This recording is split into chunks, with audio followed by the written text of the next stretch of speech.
Yeah, that's fantastic. Yeah, about the colors, I understand, another interesting, aspect about the molecule is that it has such a brain enhancing properties, and it was found to be a good antipsychotic, which is really Right. fascinating. And I was a psychiatrist. I worked as a psychiatrist for 11 years. And one of the main issues about psychiatry is compliance from the patients. Right. Are they taking the medication? So they Yeah. the color as a way to decide whether or not a person's actually taking the medications is very interesting. Yeah, that's been mentioned before. That's how you kept it. That's why the soldiers didn't like it back in World War I, because the sergeants knew if they were taking the medication. So if the urine was Yeah, blue, they were so taking it. If it wasn't, they weren't doing their job. So the same thing in psychiatry. They've mentioned that before about trying to help them with that direction. So yeah, so I mean, it sounds like this molecule is bringing about so many different aspects to improve health. So it's quite fascinating. What would be the mechanism of how this molecule works? But the one thing that makes it the coolest molecule when you look at everything that's out there is probably one of the few molecules that actually can bring things into the mitochondria, because everything in our body is the mitochondria. It's where we make the ATP, that's where we make all the energy.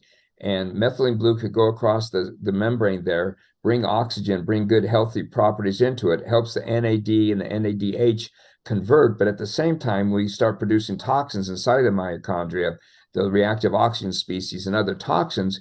And that's the other cool thing about methylene blue. At the same time, it can take all those agents out and put them back into the blood to go to the kidneys to be excreted. So it's one of the few molecules that's only not an anti-inflammatory, it's also a redox chemical at the same time.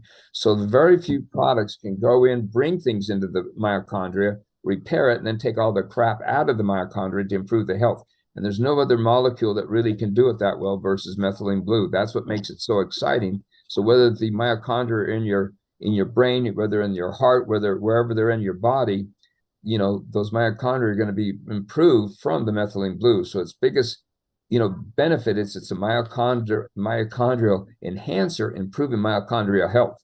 And it's just, if you really look at it, it's hard to believe they can do all of that in the mitochondria, both bring in good things and take out bad things. What kind of good things does it bring?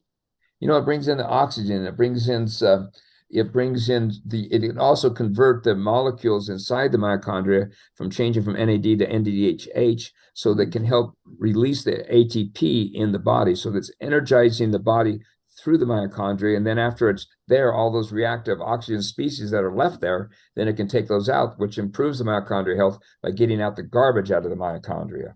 So it can actually take out the toxins or Yeah, it the takes out the toxins. Yeah, chemicals. those reactive So it can oxygen actually species. carry them with Or it. Carry less. them out. Yep, take it out and deposit it in that blue urine. Wow. So So it's that's what really makes it so toxic nice. urine that you just produced. What? That's right. It's toxic urine, yeah. And you at least Okay, know you're well, getting that's it out very if the methylene cathartic to blue's know. there. So Because I've been taking it, for quite a few months. I definitely enjoy looking at the blue urine, but now it's taking on a whole new meaning. Now I know there's a bunch of bad things that's Good things going out, right? The bad things good, going out. It's good a good things thing in, bad to things keep out. moving.